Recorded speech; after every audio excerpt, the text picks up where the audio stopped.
Hi friends என்னோட video இப்போ தான் ஃபர்ஸ்ட் டைம் பார்க்குறீங்கன்னா ப்ளீஸ் சப்ஸ்கிரைப் மை சேனல். இன்றைக்கி வந்துட்டு காளான் மிளகு வறுவல் தான், மஷ்ரூம் பெப்பர் ஃப்ரை தான் பார்க்க போகிறோம். அதுக்கு வந்து ஒரு கடாய் எடுத்துக்கோங்க. அதில் கொஞ்சமாக ஆயில் விட்டுட்டு ஒரு ஸ்பூன் பெருஞ்சீரகம், கொஞ்சமாக கருவேப்பிலை, ஒரு பெரிய வெங்காயத்தை பொடி பொடியாக கட் பண்ணி சேர்த்துருங்க. வெங்காயம் நல்லா வதங்கினதுக்கப்புறம் இப்போ வந்து மசாலாலாம் சேர்த்து கொடுத்துடலாம்.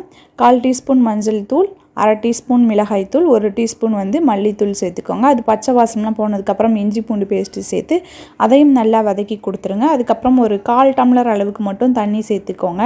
அது நல்லா கொதித்ததுக்கப்புறமே நம்ம வந்து இந்த மஷ்ரூம்லாம் வந்து கட் பண்ணி வச்சுருக்கோம். காளானை வந்து என்ன ஷேப்பில் வேணுமோ அந்த ஷேப்பில் வந்து நீங்கள் கட் பண்ணி எடுத்துக்கோங்க. அதையும் சேர்த்து கொடுத்துட்டு தேவையான அளவுக்கு உப்பு சேர்த்துக்கோங்க. அதுக்கப்புறம் வந்து நல்லா மிக்ஸ் பண்ணி கொடுத்துட்டு ஒரு 5 மினிட் மூடி வச்சுட்டு எடுத்திங்கன்னா நல்லா காளான் குக் ஆயிரும்.